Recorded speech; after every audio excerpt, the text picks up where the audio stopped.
Welcome to the latest Wax Ecstatic card review. I'm your host, Matt Sammon, and as you can see by this fine piece of Sharpie artwork on the side of this 800 count box, we're talking 85 tops. And I've been doing this for years. When I start hand collating sets, I'll write the set name, and I'll put complete, and I'll leave an open box. And there's nothing more satisfying than putting in that check mark to indicate that you have completed putting that set together. Now, 85 tops, we're going to be talking about it in this weekend's podcast. I'll be dropping at noon Eastern on Friday, May the 21st.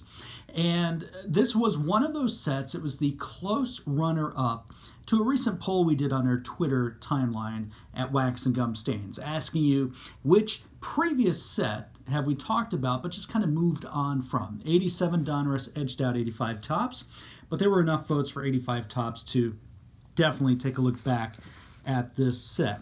Now, as I open up the box here, you can see there's plenty of cardboard goodness in here.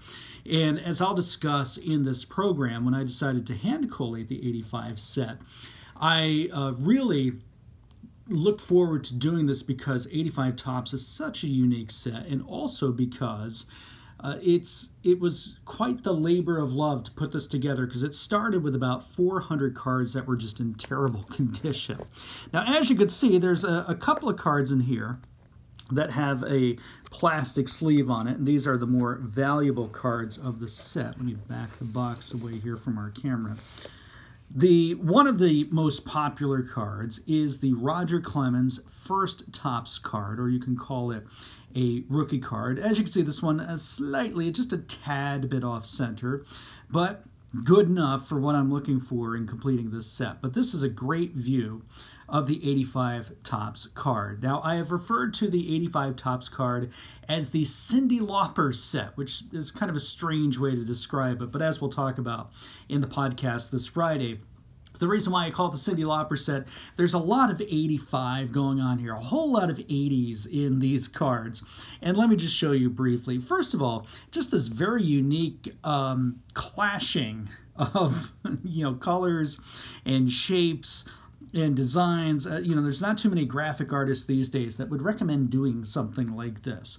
But it is something that is very representative of the times, and it's a design that is still extremely popular to this day. In fact, with Topps in the current releases, reprinting, or not reprinting cards, but printing not common cards, rookie cards, I should say, the parallel cards in 1985 throwback designs. This goes to show you the strength even of this wacky design here.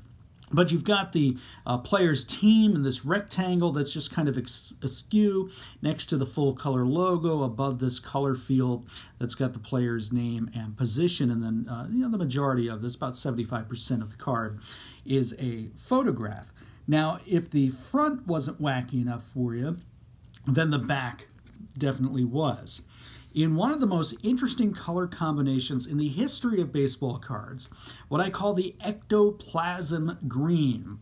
That is in reference to the ectoplasm, the goop that came from Slimer of the Ghostbusters movie from 1984.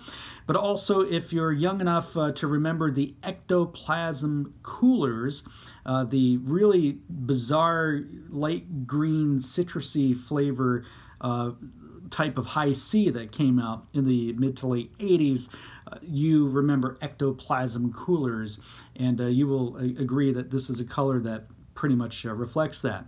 Of course, being part of the 80s, you have to have ectoplasm green along with this pink color.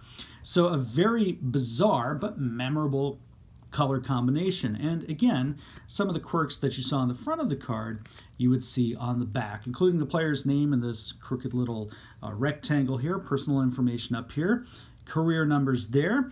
In the case of Roger Clemens in 1985, you had plenty of room for interesting tidbits. For example, Roger refused basketball offers from Seattle Supersonics and Boston Celtics to sign with the Red Sox. So I want you to think about that for a moment.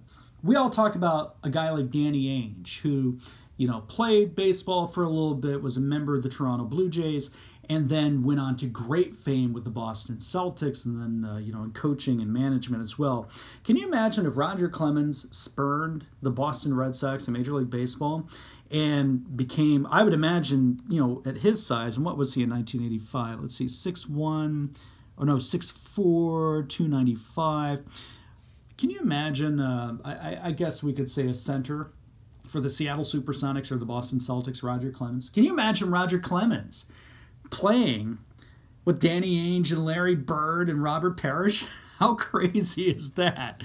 So if there was also room, getting back to the cards in general, for a little baseball Q&A, you had that down there. So that is your basic look at a 1985 Topps card. Let me pull the other notable card. Of course, you know this one.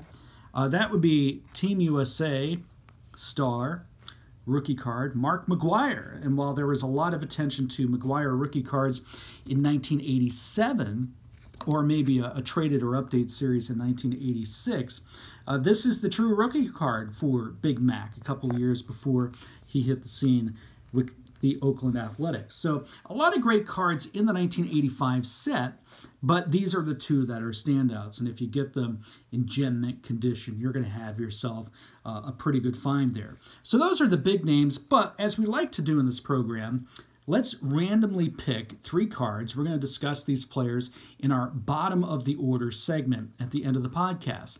So I'm just going to randomly pick one from, let's see, beginning, middle, and I'm out of camera range right now, but the end. I'll move the box over in a moment. And as long as it's not a name that we've discussed before, then, we're going to learn something new about these players in this program. So let me see. Let me just randomly pull. What do we have here? All right. Ron Kittle. We may have talked about Ron Kittle a long time ago. I think we did. Yeah, we did, actually, in 1984. All right, so Ron Kittle goes back. Let's just go a couple cards behind him here. We've got Rich Hebner. There we go. All right, so Richie Hebner will be card number 1. Let's see, somewhere in the middle here. What do we got here? Oh, yes.